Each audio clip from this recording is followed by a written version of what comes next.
todo este mes de enero han estado estudiando el tema la Biblia. El próximo mes de febrero estudiarán otro tema y ya el próximo domingo, Dios mediante, subirán aquí y dirán algo acerca de lo que han estado estudiando durante todo el mes de enero.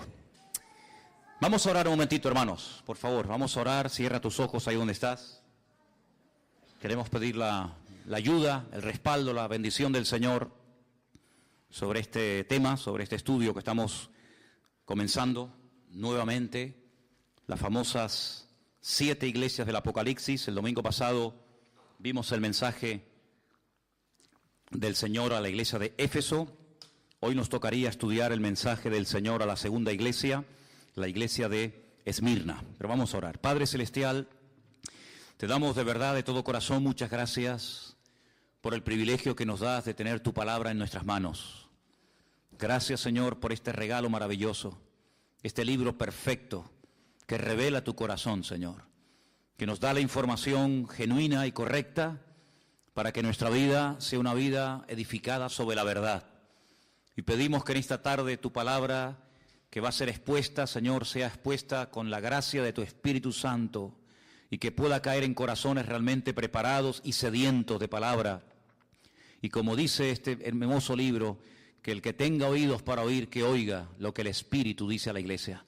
Señor, que en esta tarde verdaderamente tú puedas hablar a nuestras vidas y podamos salir de aquí sabiendo que tú hoy has hablado a nuestras vidas y a nuestros corazones.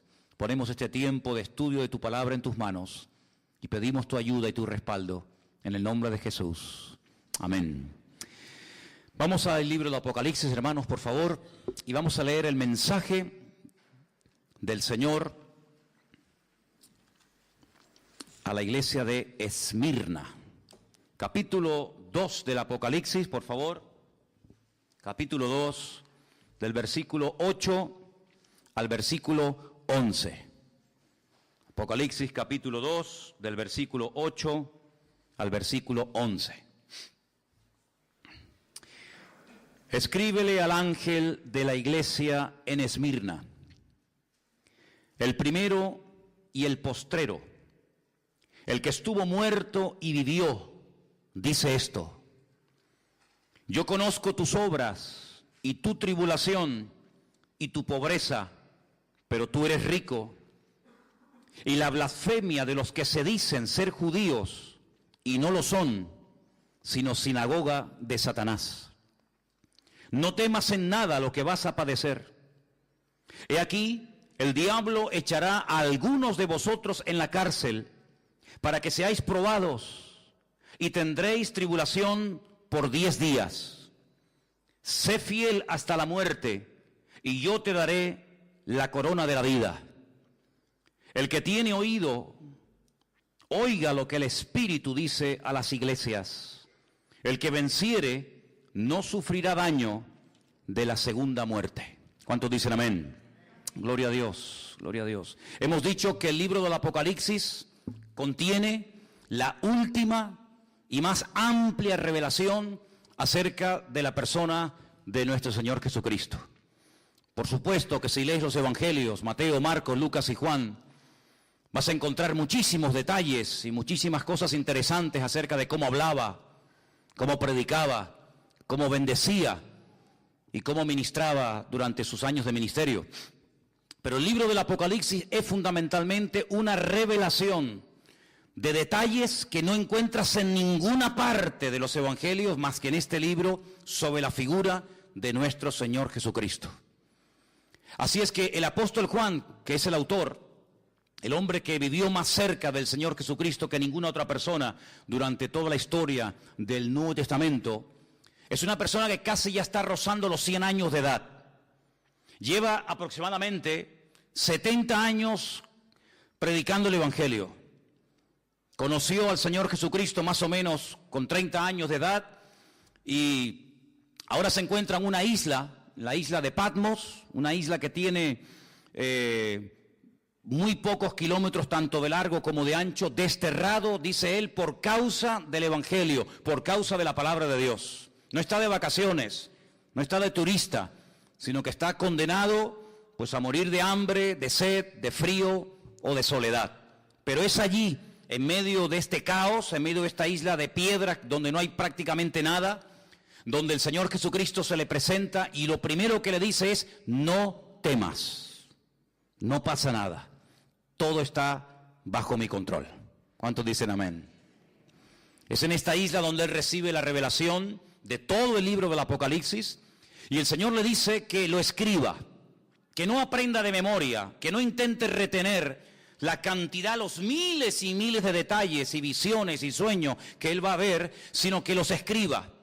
Pero que los escriba no solamente para que él lo sepa, sino que este mensaje de una forma especial tiene que llegar a 7 iglesias que, como pusimos el otro día en la pantalla, ocupaban un área que hoy en día ocupa el país de Turquía. Las famosas 7 iglesias del Apocalipsis que están mencionadas aquí en el libro del Apocalipsis, ahí las tenéis. Las iglesias de Asia Menor estaban en lo que hoy en día sería Turquía. Un país hoy en día conquistado por el Islam, pero que en aquel tiempo era un pilar del cristianismo y de misioneros y de obreros y de personas que amaban y servían al Señor con toda su alma y con todo su corazón. La semana pasada vimos lo que el Señor le dijo a la iglesia de Éfeso. Le dijo que reconocía que habían trabajado, que habían sido una buena congregación durante mucho tiempo, que estaban en un lugar muy difícil por la presión espiritual que sufrían los miembros de dicha congregación. Una iglesia que realmente fue una joya durante mucho tiempo, fue una iglesia madre que produjo otras congregaciones hijas, que son estas. Una iglesia donde el apóstol Pablo estuvo nada más y nada menos que 2 años de su vida allí, sin moverse, en Éfeso. Una iglesia que empezó con 12 personas, pero terminó con miles y miles de miembros. Y una iglesia que conocía muy bien Juan, porque los últimos días de la vida y del ministerio del apóstol Juan los pasó en Éfeso. No murió en Patmos, sino murió en Éfeso. Y fue allí donde vivió también con la madre de nuestro Señor Jesucristo, con María, ¿verdad? Porque él recibió el encargo de cuidarla cuando el Señor Jesucristo moría en la cruz. En ese lugar también fue Timoteo, pastor de esa iglesia durante un buen tiempo. Las cartas que Pablo le escribe a Timoteo, se las escribe cuando es pastor en Éfeso. Allí también había un matrimonio que colaboraban activamente en la obra, un matrimonio que fue un apoyo tremendo para el ministerio del apóstol Pablo, porque además tenían la misma profesión de Pablo, y era Priscila y Aquila. También estuvo un tal Tíquico. Es decir, que los mejores ministerios de la época pasaron por esa congregación. Pero a 56 kilómetros de Éfeso se encontraba la ciudad de Esmirna. La ciudad de Esmirna era una ciudad muy importante. Era una ciudad que la llamaban la flor de Asia. Todos los piropos, la ciudad más hermosa, la ciudad más bonita de esa zona era precisamente la ciudad de Esmirna. La palabra Esmirna significa mirra. Era una ciudad que producía este elemento tan importante en la cultura religiosa de la época como era la mirra. Era una ciudad donde se cree que aproximadamente vivían más de 250,000 personas. Una ciudad bastante grande. Fijaros que el Señor, cuando le dice a Juan que le escriba a la iglesia, la forma como se presenta a la iglesia es muy interesante. Dice en el versículo 8, el primero y el postrero, el que estuvo muerto y vivió. Y esto no es casualidad, porque la ciudad de Esmirna fue fundada en el siglo XII antes de Cristo. Pero los lidios, no los libios, los lidios con D, la destruyeron completamente.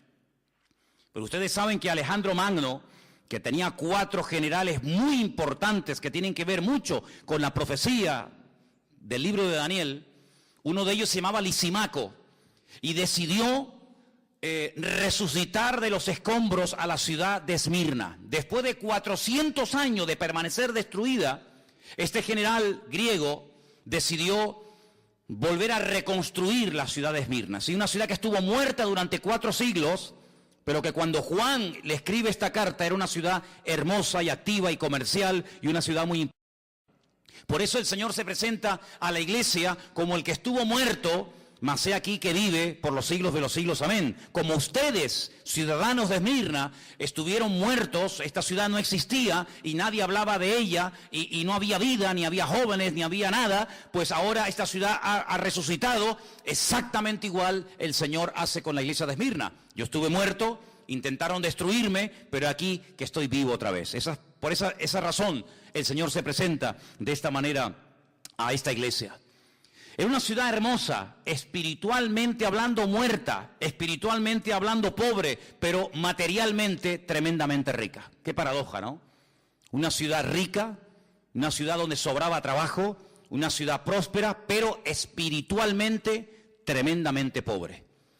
Cuando ustedes leen, por ejemplo, la carta de quien la haya escrito a los hebreos, dice que muchos hermanos en aquella época sufrían el despojo de sus bienes materiales. Por eso la iglesia de Esmirna estaba pasando, entre comillas, una crisis económica. Por eso dice, ustedes son pobres, pero pone entre paréntesis, pero sois ricos, en el sentido de que lo más probable es que las autoridades romanas de la época le hayan quitado todas las posesiones materiales a los hermanos de dicha congregación. Y probablemente era prácticamente imposible conseguir para un cristiano trabajo en la ciudad de Esmirna. Por eso estaban pasando un momento muy difícil. Pero no solamente en esta ciudad había estos problemas, sino que además en esta congregación el Señor les da una palabra de advertencia. Es una de las pocas iglesias de las 7, es una de las pocas congregaciones que no recibe, digamos, una palabra de exhortación para corregir el rumbo, en el sentido de que hay falsa doctrina, enfriamiento del amor o falsas profecías. No. La iglesia de Esmirna recibe una palabra de advertencia porque viene un tiempo de prueba, viene un tiempo de persecución contra la iglesia. Y como el jueves nos predicaba Anderson en el mensaje acerca del Espíritu Santo, una de las 27 funciones diferentes del Espíritu Santo en la vida de un creyente y de una congregación, una de ellas es que Él nos recordará lo que Él nos ha enseñado, Él tomaría de Cristo y le glorificaría, y Él nos haría saber lo que ha de venir. En otras palabras, la iglesia de Esmirna tenía que estar preparada antes de y no después de. El Señor Jesucristo les dice a través de este mensaje que vienen 10 días de persecución. Ahora, no es algo literal. Hay un estudio muy interesante, que es el estudio de la numerología, gematría en hebreo, que tiene que ver con todos los números que aparecen en la Biblia. Aparecen muchísimos números. El número 10 no es un número literal en el sentido de que van a venir 10 días de persecución, sino es como una forma de decir, viene un periodo de tiempo, más o menos corto, de persecución.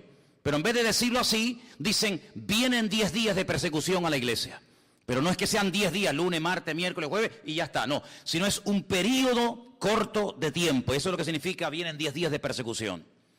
El discípulo más aventajado, el discípulo más importante de todos los que tuvo el apóstol Juan, fue un tal Policarpo.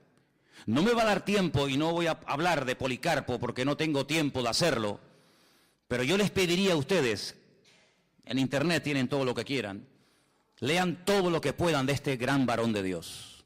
Policarpo fue uno de los pastores de esta iglesia. Fue muerto en la hoguera en el año 156 después de Cristo. Él era miembro de la iglesia de Esmirna. Simplemente un pequeño detalle. Cuando lo llevaron para prenderla en la hoguera y habían puesto la hoguera encendida para meterlo dentro y le dijeron, te damos la última oportunidad, si reniegas de Cristo, si te retractas en cuanto a tu fe, te libras de la muerte. Y él dijo, no hace falta que me lleven a la hoguera, porque durante más de 80 años he estado sirviendo al Señor, jamás se ha portado mal conmigo y en el último momento de mi vida no le voy a renegar. Y dice que él salió corriendo y se metió dentro de la hoguera y de esa manera dio su vida por el Señor. Y esto fue en la famosa ciudad de Esmirna, la iglesia donde Policarpo asistía. Así que cuando leemos en el versículo 10 que viene tiempo de prueba, que viene tiempo de persecución a la iglesia no podía decir, es que no sabíamos nada. Yo nunca me olvidaré cuando un día, no sé cómo ni quién lo hizo, recibimos un correo, y fue un correo que muchas iglesias recibieron, de un pastor sirio. Un pastor de Siria mandó aquí una vez a esta congregación y a otras un mensaje. Y él decía, si nosotros hubiéramos orado más, cuando tuvimos tiempo para orar, si nosotros nos hubiéramos verdaderamente preparado y no hubiéramos perdido tanto el tiempo en cosas vanas y en cosas que no, al fin y al cabo no sirven para nada, hoy muchos de los hermanos de nuestra iglesia que han muerto como mártires estarían vivos. Pero no tuvimos tiempo, entre comillas, para oír la voz de Dios, para prepararnos. Y entonces bombardearon nuestra iglesia, quemaron nuestra congregación, mataron a muchos hermanos de la iglesia, porque no estábamos preparados. En el tiempo de libertad no nos preparamos creyendo que este tiempo iba a durar siempre, y no nos hemos dado cuenta de que nuestro país está siendo destruido. Y la última comunidad del mundo de hermanos nuestros que todavía hacían el culto y leían la palabra y hablaban en los cultos en arameo, el idioma de los tiempos del Señor Jesucristo, pues prácticamente desapareció. Y me venía esto a la mente porque el Señor lo que hace a través de su siervo Juan es decir a la iglesia, prepárense hermanos, que vienen tiempos difíciles, que vienen tiempos de tribulación, que vienen tiempos de prueba, pero no temáis. Como diciendo, todo está bajo control. El enemigo no podrá hacer con ustedes ni con nadie lo que quiera, sino que él irá hasta donde yo le permite llegar. ¿Cuántos dicen amén? Miren lo que dice el versículo 9, qué interesante. Yo conozco tus obras y tu tribulación y tu pobreza. Déjenme que les diga este dato, porque si en algún momento lo oyes o alguien te hace este comentario, quiero que tú ya sepas de antemano lo que te puede decir alguien. En la mayoría de los manuscritos que se han utilizado para traducir del griego al castellano este texto, en la mayoría, no en todos, en la mayoría de los textos, la palabra obras no aparece. Para que si algún día alguien te hace ese comentario, no te quedes con la boca abierta y diciendo, ¿no? No. En la inmensa mayoría de los manuscritos, el texto dice, yo conozco tu tribulación y tu pobreza. En muy pocos manuscritos aparece la palabra obras.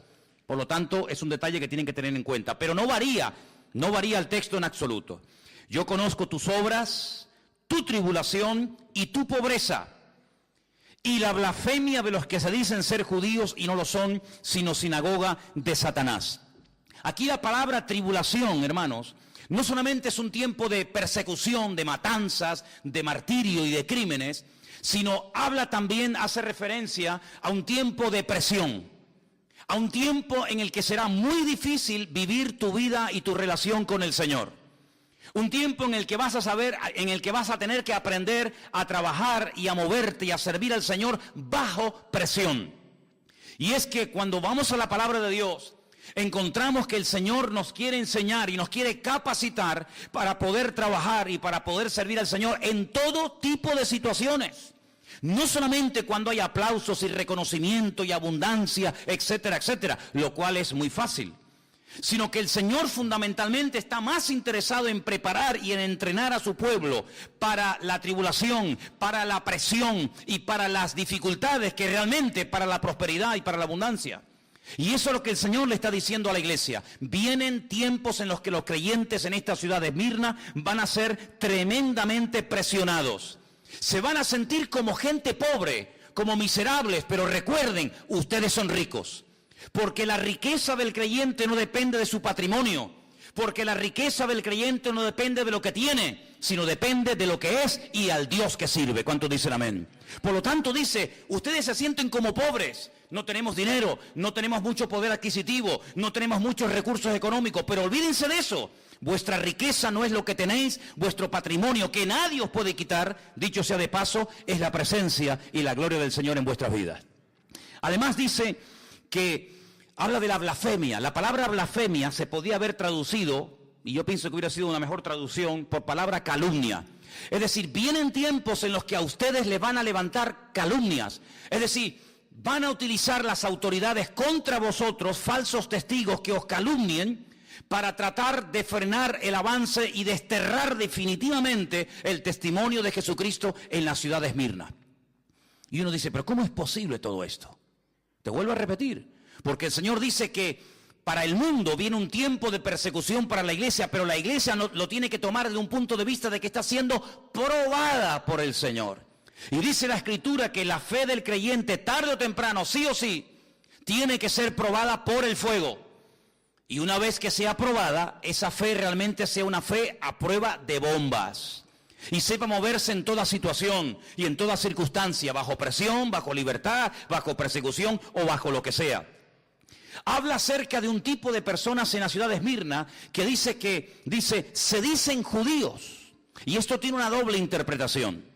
Unos comentarios dicen que cuando Juan emplea la palabra que hay personas que se dicen judíos, puede ser que efectivamente fueran judíos de raza, personas judías que se oponían al avance del evangelio y al establecimiento de la obra del Señor en Esmirna. Puede ser. Pero otros comentarios dicen que puede ser que eran personas con tendencias judaizantes. Es decir, personas que no eran realmente judías, pero que querían hacerse pasar por judíos. Y la pregunta es, ¿por qué se querían hacer pasar por judíos en aquella ciudad? Porque los judíos gozaban en Esmirna del beneplácito de las autoridades. Porque se cuenta que en un momento de la historia, cuando la ciudad quiso ser restaurada, quiso ser reconstruida, los judíos levantaron de su patrimonio personal enormes cantidades de dinero que le dieron a las autoridades romanas y de esa manera recibieron el apoyo, el beneplácito de las autoridades. Y ser judío en la iglesia, en la ciudad de Esmirna, no en la iglesia, perdón, en la ciudad de Esmirna, pues era un punto a favor, pero ser cristiano evidentemente era meterte en follones. Por lo tanto, algunas personas que no eran judíos de raza, de etnia, se hacían pasar por judíos para que de esa manera no tuvieran problemas con las autoridades romanas, pudieran desarrollar sus actividades comerciales, pudieran conseguir trabajo, etcétera, etcétera. Por eso dice, los que dicen ser judíos, que puede ser que lo eran, o también puede ser que no lo eran, pero se hacían pasar por lo que no eran para no tener ningún tipo de problema. En otras palabras, cuando alguien se hace pasar por lo que no es, la Biblia utiliza un término muy directo y es la palabra hipocresía. La palabra hipócrita significa uno que usa una máscara. La palabra hipócrita se utilizaba en el teatro greco-romano, cuando los actores utilizaban caretas para ocultar la identidad y para hacer un papel que no era verdaderamente el suyo, no era la esencia propia de ellos, pero a los actores se les llamaba en cierto sentido hipócritas, no como un término despectivo, sino simplemente como alguien que utilizaba un disfraz, una careta, para que no se le reconociera públicamente. Hoy en día la mayoría de los actores actúan a cara descubierta, pero en aquellos tiempos no era así el teatro, era diferente. Por lo tanto, lo que el Señor está tratando de decir aquí es que la iglesia no tiene que parapetarse, no tiene que esconderse, no tiene que disfrazarse de nada ni de nadie, sino que tenemos que ser lo que somos con todo orgullo para la gloria del Señor. ¿Cuántos dicen amén? Dice el texto que iban a ser perseguidos. Y yo quiero pararme aquí y decir varias cosas referente a esto. Nosotros en este momento, aquí en Europa, concretamente aquí en España, no estamos siendo perseguidos. Pero esto no fue siempre así. Esto no fue siempre así. El que ahora en este momento no quemen nuestras iglesias, no echen a nuestros hijos de las universidades y de las escuelas, que nos dejen leer la Biblia, que podamos tener un culto con un cartel fuera y cantar y todo el barrio irnos, no siempre fue así. En este país ha habido persecución. España es un país bañado con sangre de mártires.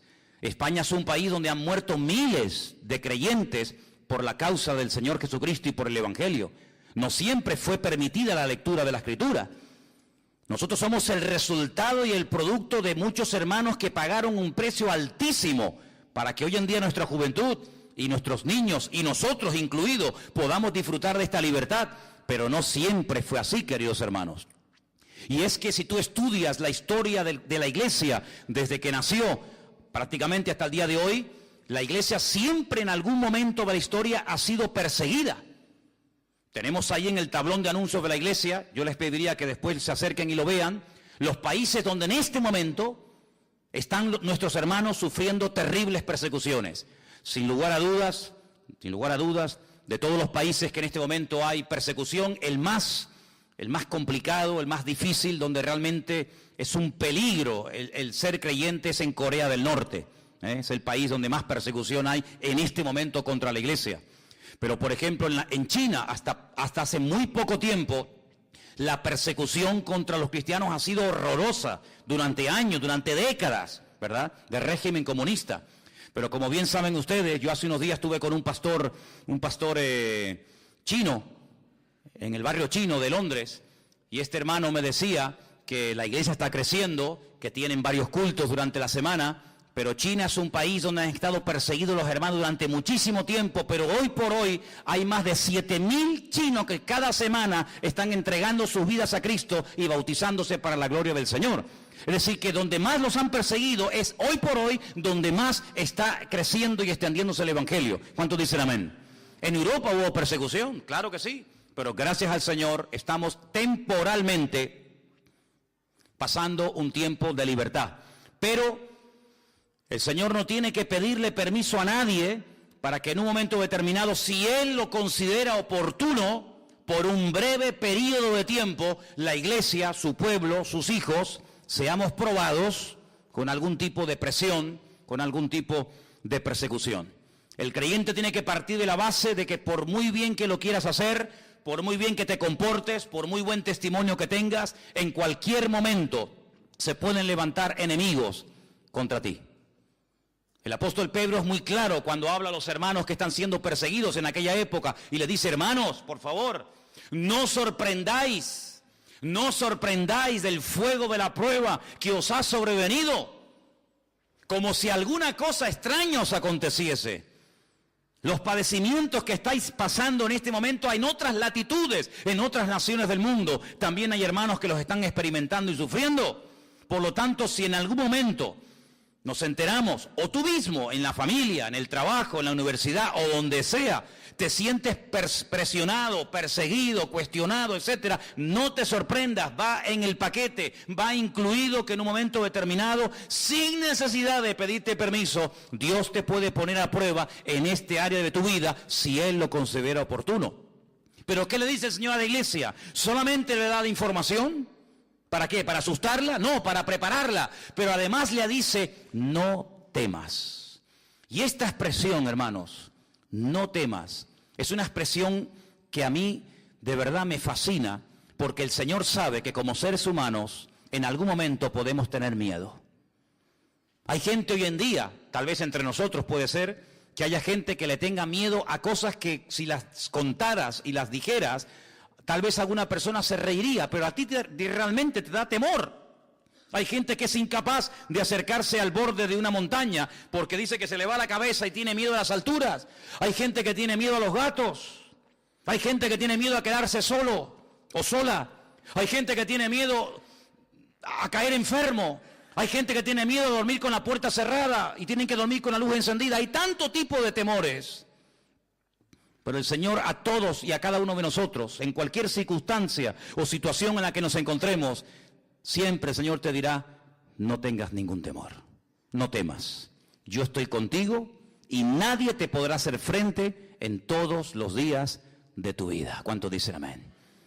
¿El Señor nos puede probar? Claro que sí. Hay un versículo que quiero leerlo, lo tengo aquí apuntado, no quería olvidarlo. Está en 2 de Timoteo 3:12, te lo leo y dice: todos los que quieran vivir piadosamente en Cristo Jesús padecerán persecución. ¿Conocías ese versículo? Todos los que quieran vivir piadosamente, ordenadamente, santamente en el Señor, padecerán persecución. 2 de Timoteo capítulo 3, versículo 12. El Señor le dice a la iglesia: vais a ser perseguidos, pero no tengáis ningún temor. Y le dice: sigan siendo fieles. Esa expresión cuando le dice sean fieles, en el texto original dice sigan siendo fieles. No es que a partir de ahora vais a ser fieles, no, hasta aquí habéis sido fieles. Pero cuando venga la persecución, seguid perseverando en vuestra fidelidad. Y hermano, es que hay un ingrediente, hay una asignatura que no puede ser en nuestras vidas, una asignatura pendiente, y es la constancia en el Señor. Imagínense la cantidad de gente que hemos conocido en todos estos años. Me doy cuenta que hay mucha gente que empieza bien, se animan, comienzan a leer la Biblia, comienzan a venir a los cultos, comienzan a interesarse por las cosas del Señor. Pero hermano, eso está muy bonito y está muy bien. Pero aquí lo importante no es tener una buena temporada. Aquí lo importante es ser fiel, como dice aquí, hasta la muerte. ¿De qué sirve que leas durante un mes todos los días la Biblia y te levantes temprano a orar, si luego al mes siguiente no sabes ni dónde dejaste la Biblia y ya ni siquiera te acuerdas del Señor ni de orar? No quieras correr y abarcar demasiado en poco tiempo. Sed fieles y constantes hasta la venida del Señor, dice la Escritura. Estad firmes y constantes creciendo en la obra del Señor siempre. La Biblia apela continuamente a la fidelidad, a la constancia, a la perseverancia, un día y otro día, sin afanarse, sin preocuparse, sin ningún temor, sin ninguna preocupación, sino dependiendo el minuto a minuto, el día a día de la presencia de nuestro Dios. Vienen tiempos difíciles, vienen tiempos de prueba, vais a ser probados, pero no temáis, sed fieles, aprender a perseverar. Y es algo muy interesante ver que en la iglesia, en la ciudad de Esmirna, se levantaron todo tipo de calumnias y todo tipo de acusaciones contra los hermanos. Leyendo esto y preparándome para este mensaje, descubrí que las 5 cosas que utilizaban las autoridades de la ciudad de Esmirna contra los hermanos eran estas. Se les acusaba de ser desleales al César de Roma. Al César de Roma se le llamaba Kairos. ¿Qué te parece? La palabra Kairos se traduce por señor, pero no es señor José, señor Antonio, señor Jorge, señor Juan, sino Kairos es el Adonai, es la máxima autoridad, ¿verdad? Cuando el Nuevo Testamento se escribió, que se escribió en griego, el apóstol Pablo, en una de sus cartas dice que si confesamos que Cristo es el Kairos, el Señor, la máxima autoridad, seremos salvos. El César de Roma era el que tenía este título, la máxima autoridad, el Señor. Por lo tanto, había que ofrecerle pleitesía, había que postrarse delante de un busto, delante de una estatua del César de turno, cuando pasabas por delante de él. Los cristianos se negaban rotundamente a adorar como si fuera un dios al César de Roma.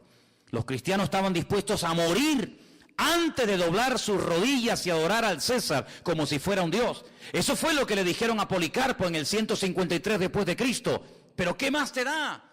Di que el César es el Kairos, que es el Señor, y después te vas a tu casa y aquí no ha pasado nada. Pero él dijo, bajo ningún concepto, el Kairos, mi autoridad y mi Señor no es un hombre, es mi Señor Jesucristo. ¿Cuántos dicen amén? Por eso eran acusados de ser gente peligrosa, de ser gente desleal a las autoridades de la época, nada más lejos de la realidad. Segunda calumnia o acusación, que era gente inmoral y practicaban el canibalismo. Y tú dices, ¿cómo se puede acusar a un cristiano de ser un caníbal? Porque resulta que cuando llegaba el momento de partir el pan y el vino, esas reuniones que se llamaban en aquella época ágapes, donde había coinonía, donde había comuniones, eran a puerta cerrada. Sí, hermano, sí. Eran a puerta cerrada. No podían entrar gente que no fuera realmente miembros de la congregación. No podían entrar visitas. No podían entrar inconversos. Los ágapes, cuando se repartía el pan y el vino, aquel pacto, aquel nuevo pacto, donde el Señor dijo, el que no come mi carne y el que no bebe mi sangre, y sabemos que es algo metafórico, de ahí que tenemos que estudiar hermenéutica, ¿verdad? No puede ser mi discípulo, no puede formar parte de mi familia, pues había extendido la idea de que hacían actos de canibalismo y comían carne humana y bebían sangre de seres humanos por las malas palabras traducidas o interpretadas del Señor Jesucristo. Y decían que esos actos eran como lo que hacían los romanos, orgías y lugares de promiscuidad sexual, y los acusaban de eso. Tercera y calumnia o acusación, los acusaban de ateos, como si fuera un delito ser ateo. Pero como no eran politeístas, como no adoraban a Afrodita, ni a Apolos, ni a Júpiter, ni a ninguna divinidad de la época, sino que adoraban a un solo Dios y que encima no se le podía representar en forma de hombre o de mujer, los llamaban ateos, personas peligrosas, porque eran personas en contra de la religión establecida de la época. Los acusaban de incendiarios. Ahora pueden entender por qué Nerón les echó la culpa a los romanos de haber prendido fuego a Roma, lo cual no fue cierto, que lo hicieron los cristianos, sino fue él. ¿Por qué? Porque en los cultos se hablaba mucho acerca del infierno.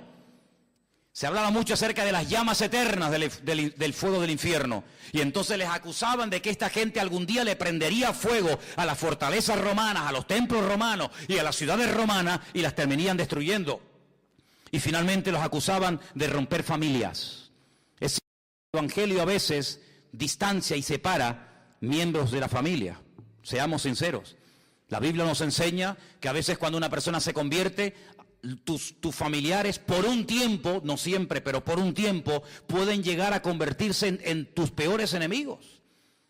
Cuando yo me convertí y comencé a asistir a una pequeña congregación en Las Palmas, había una chica que se había convertido, que había sido drogadicta y había practicado un tiempo la prostitución.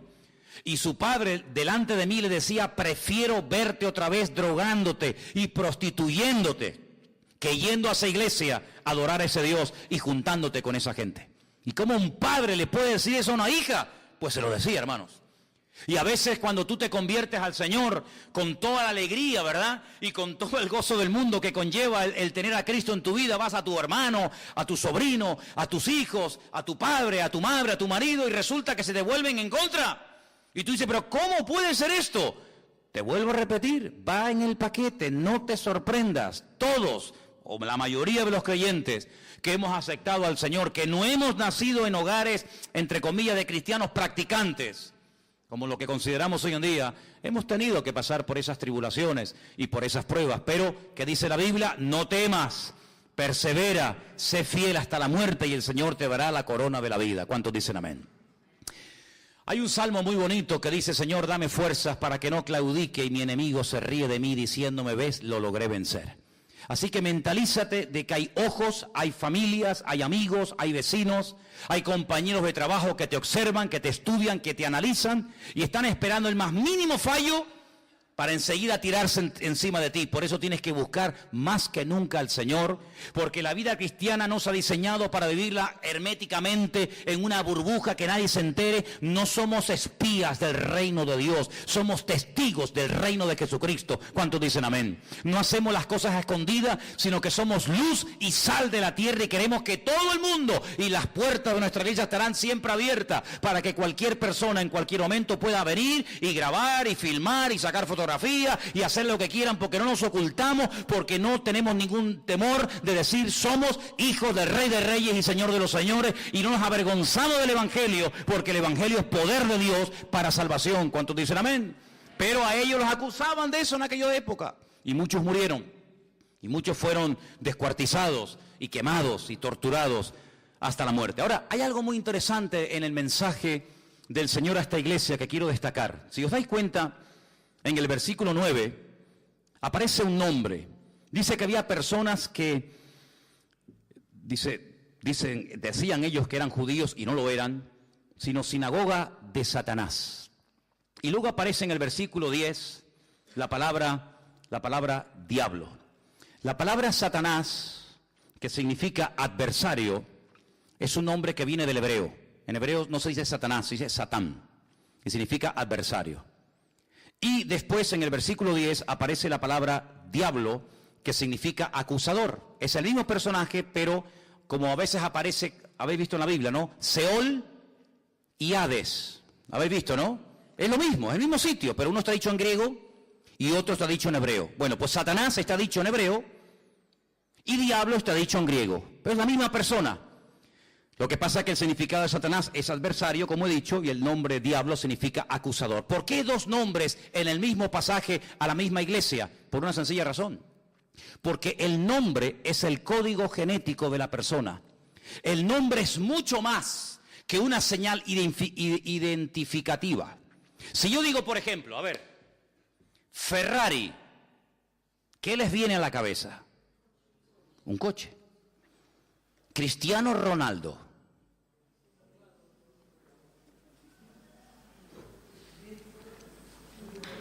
¿Sí o no?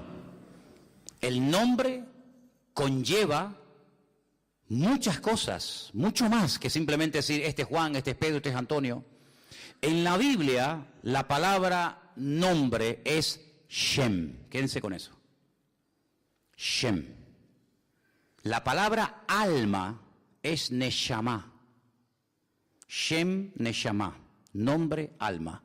Si yo les escribo la palabra alma, que es la vida, ¿verdad? En medio de la palabra neshama, la palabra alma, dentro está la palabra Shem, está la palabra nombre. Cuando el Señor trataba con mucha gente a lo largo de la historia, había momentos, no siempre, había momentos en los que le cambiaba el nombre a la persona. Porque el nombre es como una especie de código genético, es una especie de esencia que se revela a través del nombre. Cuando vieron en un parto que un niño salía y que el otro que era gemelo la agarraba por el talón, por el calcañar, dijeron en ese momento, ¡ay, mira, es un Jacob! Es un suplantador, es uno que quiere salir primero y agarra al hermano por el pie. Y le pusieron Jacob, porque es uno que quiere suplantar, no quiere salir el primero, pero el hermano se le adelantó. Ya dije una vez que en la cultura hebrea el tema de los gemelos se explica con una botella. Si en una botella de cuello muy estrecho metemos una piedra y después volvemos a meter otra piedra, ¿qué piedra sale primero? ¿La primera que metió o la segunda? La segunda. Entró una piedra, se fue al fondo, metí otra piedra y se quedó encima de la piedra anterior. Luego la segunda que entró sale la primera y la primera que entró sale la segunda. Así se explica en hebreo el tema de los gemelos. El primero en ser fecundado sale el segundo y el segundo fecundado sale el primero. Jacob quería salir el primero y le agarra el tobillo a su hermano y le dijeron suplantador. Por eso la característica fundamental de la vida, de la esencia, de la personalidad de este personaje era que él siempre quería lo del otro.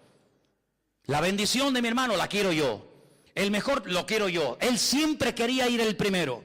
Cuando el Señor trata con él y le dice, es que así no puedes ir por la vida, porque el fin no justifica los medios, yo te voy a cambiar el nombre y nunca más te llamarán suplantador. Hay otro camino, hay otra forma, otra conducta en la vida que no es ni la mentira, ni la manipulación, ni la tergiversación, ni nada por el estilo, sino es un camino de obediencia, es un camino de santidad. Si tú quieres conseguir todo a lo bruto, puede ser que lo consigas, pero nunca podrás decir que fue el Señor el que te lo dio, sino fue tu fuerza, tu sabiduría, tu experiencia. De ahí que el Señor le diga al pueblo de Israel, cuidadito, cuando entréis en la tierra prometida, en la tierra de Canaán, cuidado que comiencen los rebaños a reproducirse y las cosechas a ser abundantes. Tengan mucho cuidado, no sea que caigan en el error, en la trampa de decir, mi fuerza, mi poder, mi sabiduría ha producido este imperio. No, Señor, ten mucho cuidado, porque antes de la caída es la altivez de espíritu y la soberbia. Como tú creas que el que suple tu necesidad es tu trabajo, eres hombre muerto, amigo. Como tú creas que tu experiencia y tu sabiduría es la que te ha ido abriendo camino en la vida, te estás atribuyendo la gloria a ti y se la estás robando al Señor. Lo que tienes, o se los atribuyes al Señor y nadie te lo puede quitar, o como tú te atribuyas la gloria, ten cuidado que lo que tanto sacrificio te costó conseguir, mañana cualquiera te lo puede quitar. Lo que Dios da, nadie te lo quita, pero lo que tú dices que tú has conseguido con el sudor de tu frente y con tu trabajo, ¿no os dais cuenta que Adán tenía que vivir del sudor de su frente? ¿Pero el creyente tiene que vivir del sudor de su frente? Dice, sí, no, Señor. Adán tenía que vivir del sudor de su frente porque tú te has desconectado de mí. Yo te di el paraíso, yo te di lo mejor y tú te has desconectado de mí, por lo tanto a partir de ahora te buscas la vida. Eso es lo que significa en versión Manolo Sierra, ganarás el pan con el sudor de tu frente. ¿No me quieres? Búscate la vida. A partir de ahora vas a comenzar a sudar. Conmigo no ibas a sudar nunca. A partir de ahora cuando sudes vas a decir, madre mía, ¿cómo cuesta sacar estas patatas? ¿Cómo cuesta conseguir este trabajo? Claro, pero cuando vamos al Nuevo Testamento, encontramos que el modelo que Cristo nos enseña es otro. Dice, el justo por la fe vivirá. Tú eliges. ¿Quieres sudar la camiseta y tú ser el que consigue las cosas de la vida? Adelante, amigo, no hay ningún problema. Pero si quieres, te enseño otro modelo de vida. Y es depender del Señor, el pan nuestro de cada día, dánoslo hoy. Al fin y al cabo, ¿qué es más difícil? ¿Vivir por tu esfuerzo personal o vivir por fe? Bueno, habrá respuestas para todo. Pero cuando vamos a la palabra de Dios, nos encontramos que el Señor lo que quiere es que aprendamos a depender de Él, que nos conectemos a la fuente. ¿Y la fuente quién es? Nuestro Señor Jesucristo. ¿Cuántos dicen amén? Dile al que está a tu lado, ¿cómo quieres vivir tú? ¿Como Adán o como Cristo? Tú decides, amigo. Tú decides cómo quieres vivir. Seréis probados. No es malo ser probado. Es una buena señal. Es una buena señal. ¿Sabes cuál es una mala señal? Que no te esté pasando nada. ¿Sabes a quién no le pasa nada? ¿Sabes a quién no critican? ¿Saben a quién no calumnian? ¿Sabes quién nunca se siente mal si sube el petróleo o baja el petróleo? Si pierden el trabajo. ¿Saben quién? Los muertos. Nunca vas a ver una manifestación de muertos en el cementerio de San Lastenia. No nos hacen caso. Nos tienen aquí abandonados, metidos en cajas. No me traes flores, te has olvidado de mí, te has enamorado de otro hombre, te has enamorado de otra mujer. Los muertos no se quejan, porque nadie se mete con ellos, es con los vivos. Por lo tanto, el ser probado es una buenísima señal, querido. ¿Y probado en qué? ¿En qué fue probado Cristo? ¿En qué fue probado Cristo? Dice la Biblia, ¿en qué fue probado? ¿En qué? En todo. ¿Y tú crees que nosotros vamos a ser mejores que Él y no vamos a ser probados en todo? Si Él fue probado en todo, ¿qué garantía tienes tú de que Él no permita, si lo desea, en un momento determinado que tú y yo también seamos probados en todo? ¿Cómo vas a conocer la fidelidad de Dios si toda la vida vives en abundancia? Pero cuando vives en escasez vas a poder decir con autoridad, no desde la plataforma de la teoría, sino desde la realidad: el Señor es mi pastor y nada me faltará. Yo sé lo que digo, ¿verdad? ¿Qué testimonio puede dar el enfermo que ha visto un toque de Dios en su vida, de decir, el Señor es mi médico divino, ¿verdad? Luego hay pruebas que fortalecen tu fe, hay pruebas que descubren la naturaleza del Dios al cual sirves, y la esencia del Señor no se conoce en la abundancia, sino se conoce en la prueba, porque la prueba es una bendición de Dios para la vida del creyente. Dios, como dije antes, no tiene que pedirnos permiso. Todo está bajo el control de Dios, y lo importante no es el tiempo que Dios permita la prueba, sino la actitud que yo voy a tener durante el tiempo de prueba, porque la actitud es lo que marca la diferencia. ¿Cuántos dicen amén?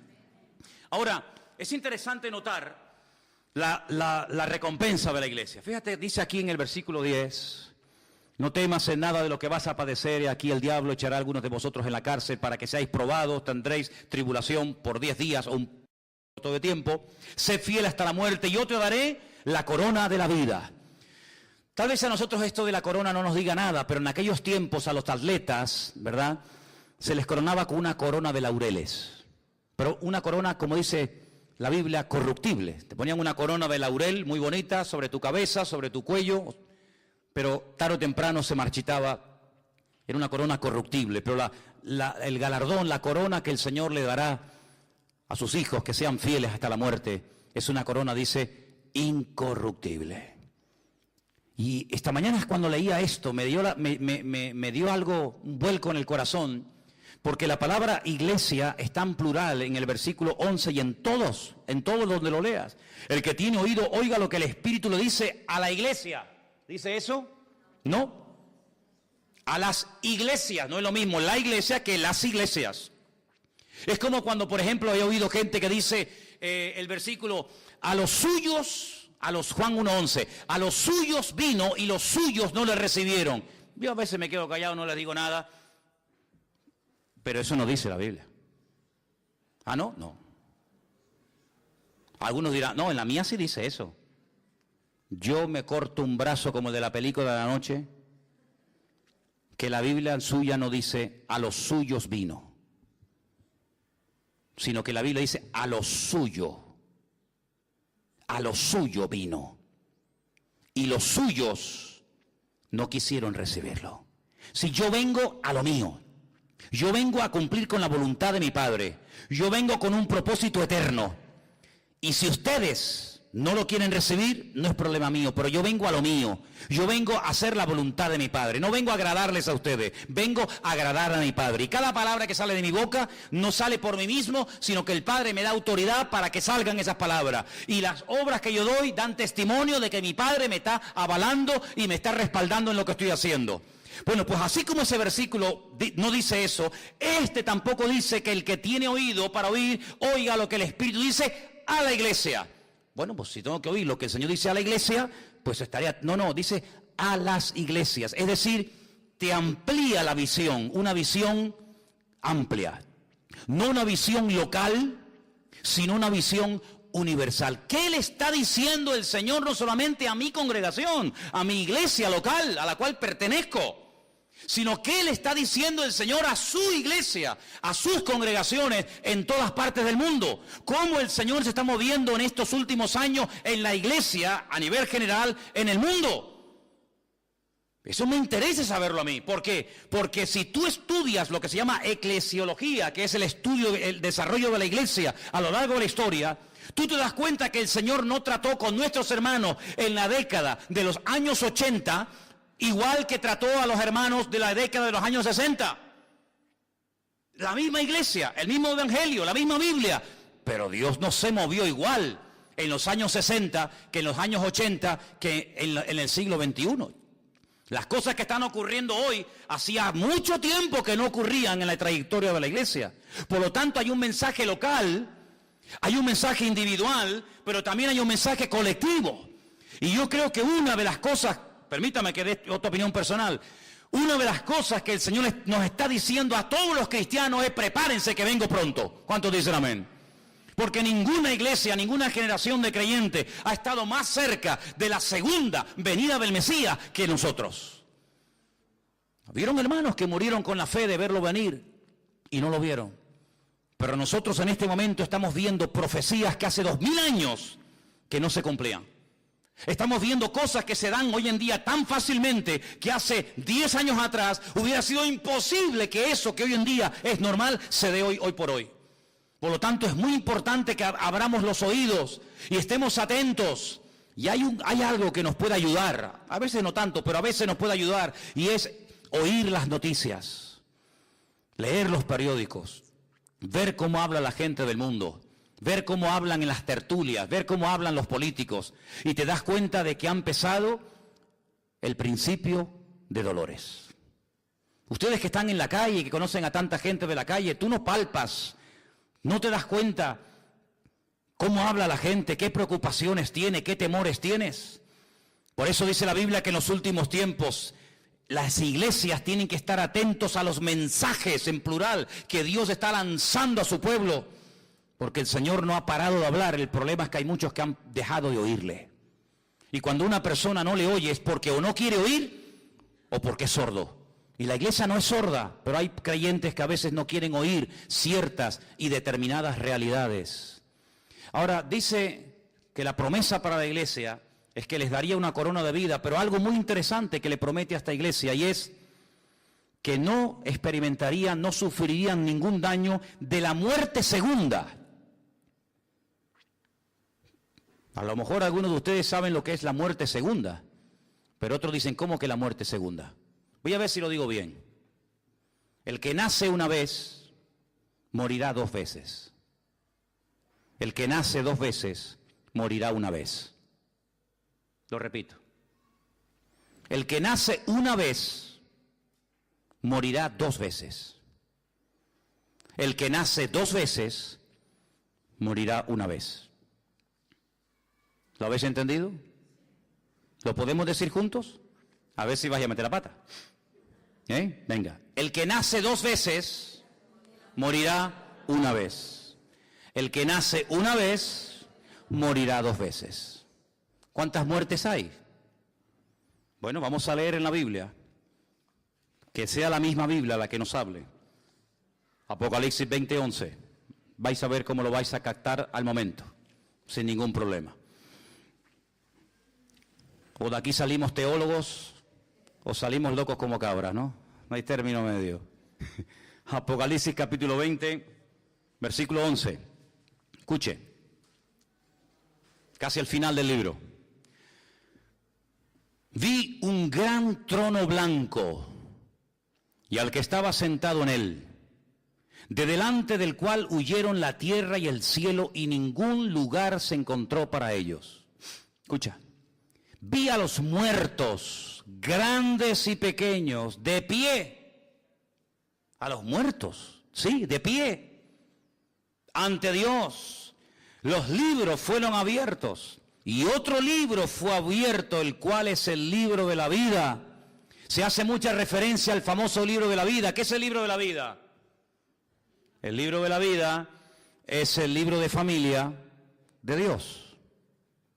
Ustedes tienen un libro de familia, ¿no? Y ahí aparece el nombre de los hijos, cuando nacieron. Pues Dios tiene un libro de familia, claro, imagínate cómo será el libro. El libro de familia de Dios se llama el libro de la vida. Hay otros libros, la Biblia habla de otros libros, sí, habla del libro donde se escriben lo que hemos hecho. El libro de las obras, ya eso está en el Antiguo Testamento. Pero luego habla del libro de la vida. Y otro libro fue abierto, el cual dice aquí es el libro de la vida. Ahora, un pequeño matiz, permitan que haga esta pausa. La palabra vida en hebreo nunca se puede escribir en singular, ¿vale? La palabra vida en hebreo es hayim y siempre es plural.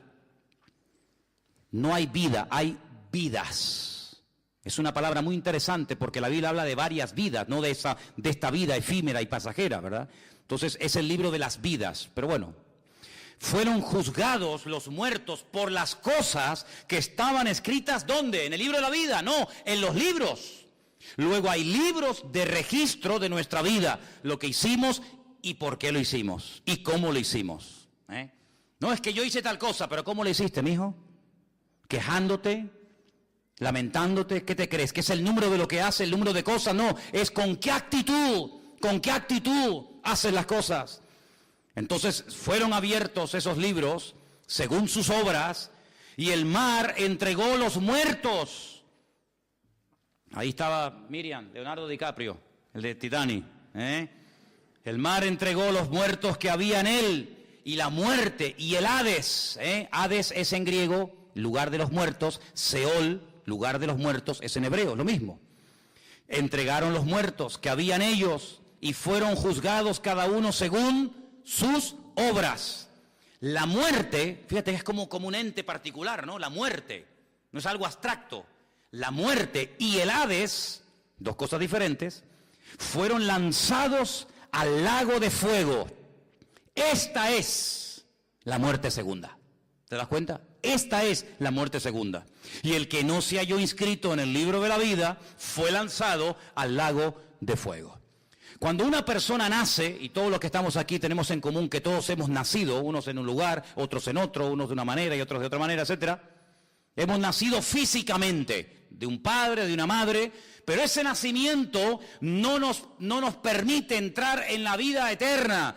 Por eso el Señor Jesucristo a Juan en capítulo 3 de San Juan, lo pueden leer después en casa tranquilamente, les dice, mira Nicodemo, déjate de historias. No es que yo sé que tú has venido de Dios porque nadie puede hacer, que te dejes de historia. No quiero piropos, no quiero que me estés haciendo la pelota, Nicodemo. Si no naces de nuevo, no puedes entrar en el reino de los cielos. Nicodemo dijo, ¿qué? Abraham nunca habló de esto, ni Moisés, ni David, ni Jeremías, ni Salomón. Nacer de nuevo, ¿eso qué es? Me estás diciendo que si no vuelvo a nacer del vientre de mi madre, no puedo entrar en el reino de los cielos. Y el Señor le dice, ¿y tú eres maestro de Israel? Y no entiendes esto, ¿pero qué tipo de maestro eres tú? Lo que es nacido de la carne, carne es. Y lo que es nacido del espíritu, espíritu es. Vamos a ampliar el concepto. Pablo escribe una carta a los Efesios y les dice, Él, el Señor, os dio vida cuando estabais muertos en vuestros delitos y en vuestros pecados. No solamente de muerte se muere. No solamente una persona está muerta cuando lo llevas al cementerio y lo entierras, sino que hay personas que comen, hablan, respiran, dan discursos políticos, dan clases en la universidad, tienen familia y están muertos espiritualmente hablando, se sobreentiende. Porque somos espíritu, alma y cuerpo. Cuando el alma se separa del cuerpo, pierdes la vida física. Pero cuando el espíritu se desconecta de Dios, aunque tengas vida física, espiritualmente hablando, estás muerto, querido. Y cuando el Señor viene a nuestra vida, Él que dice, yo soy el camino, la verdad y la vida. Y hasta que Cristo no esté en tu corazón, aunque seas el hombre más famoso e importante del mundo, espiritualmente hablando, tú estás muerto. Por eso, si no naces de nuevo, no puedes heredar la vida eterna.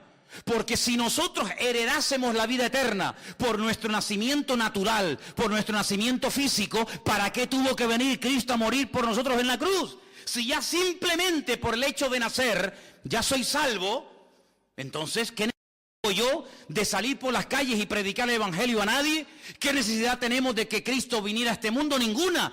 Pero no te das cuenta que cuando Adán se desconectó, cuando Adán se quedó sin la cobertura del Creador, quedó a la deriva. Sí, comía, tenía hijos, se reproducía, tenía amigos, viajaba, cantaba, bailaba, pero estaba espiritualmente muerto.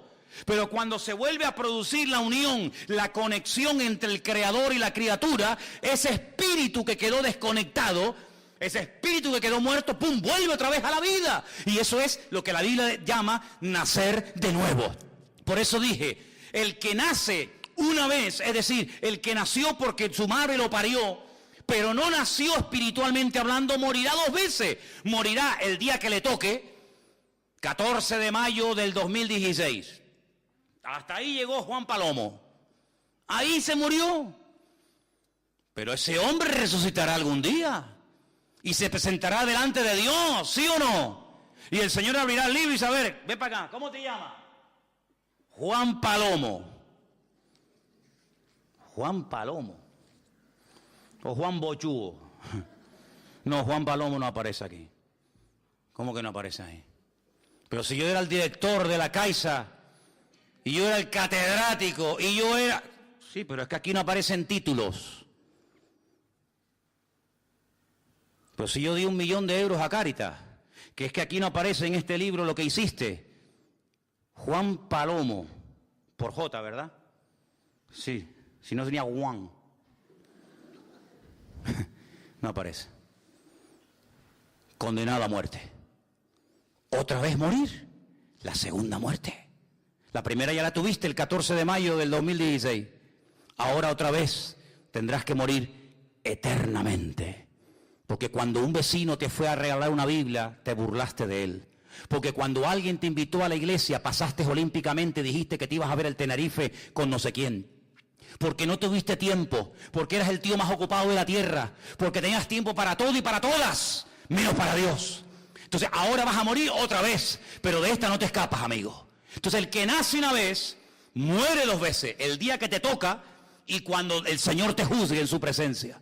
Pero si tú naces 2 veces, yo nací el 2 de octubre de 1961 en Caracas, Venezuela. Yo nací una vez, pero hace no sé cuántos años atrás, alguien me habló de Cristo y yo le dije, Señor, cámbiame la vida, yo acepto a Cristo como mi Señor y mi Salvador personal. Y ese día en Las Palmas yo volví a la vida, volví a nacer de nuevo.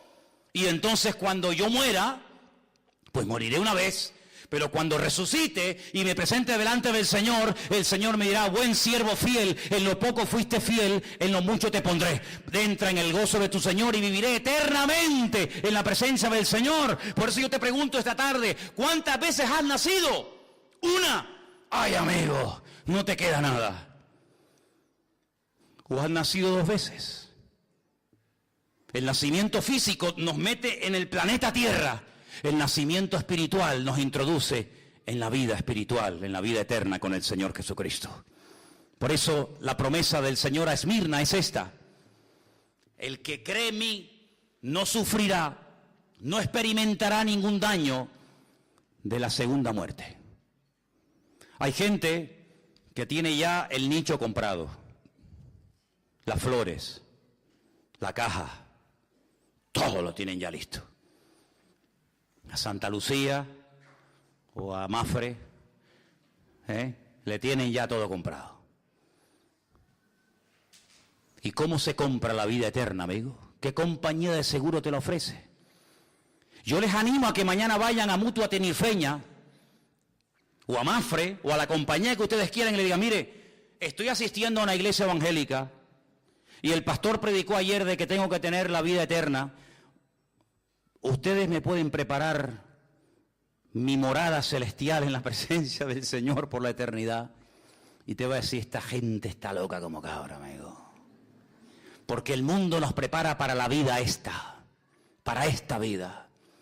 Y el diablo es un experto en tener entretenida a la gente para que no piense que esta vida es pasajera, pero que la verdadera vida es la que nos falta. Miren cómo hacen los casinos, sin ventanas. ¿Para qué? Para que la gente pierda la noción del tiempo. Y estés allí. Yo nunca olvidaré cuando un día fui a Las Vegas a ver qué era aquello.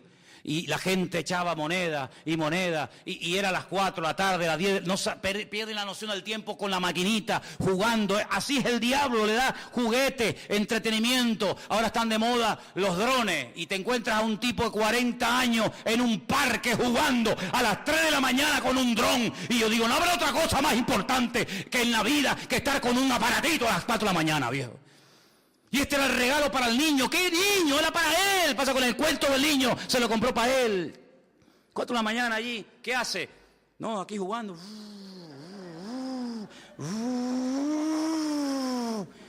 Y yo digo, es increíble, hermano. Se le va la vida jugando a los machanguitos. Pero el diablo es un experto en ponerle orejeras a la gente y que no mire para atrás. Y que no sepas que mañana esa esquela que lees en el periódico puede ser la tuya y sea demasiado tarde. Un hombre se dio cuenta demasiado tarde y dice que cuando se vio en el Seol, cuando se vio en el Hades, en tormento, y miró para arriba y vio allí a Lázaro y vio a Abraham, le dijo, Padre Abraham, manda a alguien que me moje, que me eche un poco de agua encima porque estoy en tormentos. Y le contestaron y le dijeron, hay una gran cima, hay una gran separación entre tú y nosotros. Ni vosotros podéis pasar aquí, ni nosotros podemos pasar allá. Es demasiado tarde, querido. Tú tuviste tu recompensa en vida y este pobre la tiene ahora en la segunda vida. Bueno, pues entonces ya que yo no tengo remedio y ya que yo no voy a salir de aquí, estoy condenado eternamente. Ahora me acuerdo que tengo una familia enorme y un montón de hermanos. Manda, Padre Abraham, a alguien a mi casa para que le dé testimonio, para que no vengan aquí conmigo, porque para mí sería terrible ver aquí conmigo a mi padre, a mis hijos, a mis primos, a mis hermanos. Y Abraham le dice, a los profetas tienen, Abraham tiene, a Moisés tienen, que lean la Escritura y a través de la Escritura, a través de la palabra pueden llegar al conocimiento de la verdad.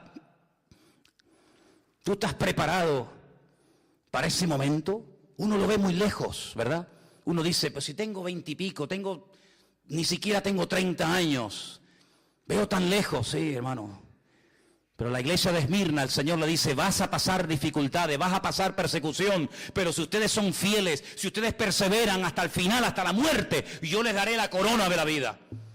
Y amados, yo quiero que en esta tarde cerremos nuestros ojos un momento y te hagas esta pregunta, que es la pregunta más importante de toda tu existencia. ¿Tú le has entregado tu vida al Señor Jesús? Yo no te pregunto si estás viniendo aquí a la iglesia, lo cual sí está muy bien, muy bonito y es muy importante. No, yo no te pregunto eso. Hay muchos cultos a los que el diablo va también. Hay muchas congregaciones a las que el diablo le gusta ir. Yo no te pregunto si vas a una iglesia, si das ofrendas, si cantas. No, yo no te pregunto eso. Yo te pregunto si tú verdaderamente eres salvo y le has entregado tu vida al Señor Jesús. Porque si tú no le has entregado tu vida al Señor Jesucristo, tú arderás eternamente en las llamas del infierno, amigo. Y me da igual si usted cree o no cree en esto, es la pura realidad y es la palabra de Dios. Y cuando ese libro sea abierto, si tú no le has entregado tu vida a Cristo, tú recordarás toda la vida el mensaje que hoy aquí en Garcilaso de la Vega tú oíste, donde el Señor te confronta y el Señor toca y llama a la puerta de tu corazón y te dice, yo quiero ser tu Señor, quiero ser tu Salvador, quiero que nazca 2 veces para que mueras una sola vez. Y en la primera vez que naciste tú no tomaste parte activa alguna. Pero en esta segunda vez tú sí puedes decidir cuándo y dónde vas a nacer. Es cuando tú le abras la puerta de tu corazón al Señor y entiendas que el libro del Apocalipsis no se escribió para asustar a nadie, sino para revelar a Cristo y para que la gente le conozca y le sirvan a Él. La salvación no viene con el tiempo. La salvación no se hereda de padres a hijos, de abuelos a nietos. La salvación es personal e intransferible. Nadie se puede salvar por ti, nadie se puede condenar por ti. Los hijos no llevarán el pecado de los padres, ni los padres llevarán el pecado de los hijos, sino que cada uno morirá por su propio pecado. Y por eso en esta tarde yo te pregunto a ti, no si tu abuelo, tu abuela, tu padre, tu madre, no, sino si tú eres salvo, si tú le has entregado o no tu vida al Señor Jesucristo. ¿De qué sirve tener un padre pastor, un padre anciano, un abuelo diácono? ¿De qué sirve todo eso? Ese currículo no tiene ninguna validez delante de la presencia del eterno Dios. Lo que el Señor quiere es que tú personalmente te rindas a Él en esta noche. Y quiero preguntar en este momento solemne, en este momento tan importante, si en esta tarde hay aquí alguna persona que nunca, jamás, no te pregunto si crees en Él, supongo que crees en Él. Te pregunto si tú nunca le has entregado de verdad, de corazón, tu vida al Señor Jesucristo. Y como dice la Biblia, lo he confesado públicamente con mi boca. Y no he nacido de nuevo. Hoy es el momento más importante de tu vida. Porque hoy tú decides dónde vas a pasar la eternidad y quién será tu cobertura espiritual durante toda tu vida. La salvación es algo muy importante que no se puede comprar, no se puede estudiar, solamente se recibe por la fe en Cristo Jesús, Señor nuestro. Si hay alguna persona en esta tarde entre nosotros que no ha aceptado nunca, aunque te has congregado, pero no tiene nada que ver, tú nunca verdaderamente has nacido de nuevo, vives de la fe de otros, vives de la gloria de otros, pero no es tu experiencia. Qué bonito cuando dice la Biblia el Dios de Abraham, pero también el Dios de Isaac y también el Dios de Jacob. No solamente era el Dios del abuelo, sino de papá y de los hijos. Si tú en esta tarde le quieres entregar tu vida al Señor Jesucristo y decirle, quiero que inscribas, que anotes mi nombre en el Sefer Hayim, en el libro de la vida. Ahora te entrego mi vida, Señor Jesús. Déjame orar por ti, ¿sí? Un día lo tuvieron que hacer por mí, cuando estaba perdido, muerto. Si en esta tarde hay alguien que le quiere entregar su vida a Jesús, al Señor, indícamelo levantando tu mano y levantando esa mano en alto, pues me estarás indicando que tú quieres entregarle tu vida al Señor. ¿Hay alguien que en esta tarde le quiere entregar por primera vez su vida al Señor Jesús?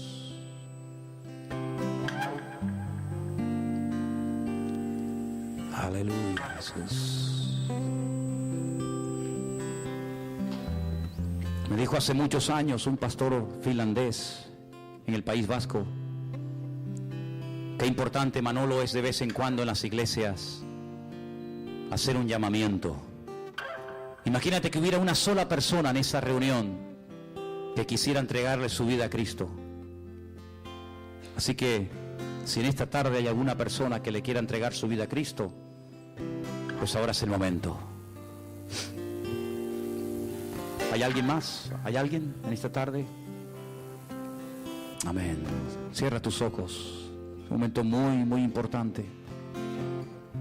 Señor Jesús, te damos gracias por las oportunidades que nos das para salvarnos en este mundo enfermo, en este mundo que tienen de todo, pero están pobres espiritualmente. en una miseria como nunca en la historia de la humanidad. El hombre está en miseria espiritual, en pobreza, en crisis, en bancarrota, porque te han dado las espaldas, mi Dios. Y nosotros nos encontramos en este mundo que no es el nuestro, que estamos aquí simplemente para cumplir unos objetivos y nada más. Nos encontramos a veces como seres insignificantes, pero tu palabra dice que aunque nos sintamos pequeños y pobres, somos ricos. Porque la riqueza más grande del mundo es conocerte a ti, Señor. Y te doy gracias por el milagro de la fe. Hoy hemos cantado Aumenta mi fe. Y gracias te doy porque un día me diste la fe que yo nunca tuve. La fe que nunca pude aprender en casa. La fe que no aprendí en el hogar. Te doy gracias porque tú me la diste, Señor. Y es un milagro, lo reconozco. Es un milagro que hoy en día haya hombres y mujeres de fe. Pero te pedimos en esta tarde, Señor, aumenta nuestra fe. Y Señor, permítenos durante este año 2016, Señor, permítenos hablarle a mucha gente, a muchos jóvenes, a muchas personas del motivo por el cual tú viniste a este mundo. Bendito seas. Aleluya. Aleluya, Jesús. Quiero que estés orando en este momento.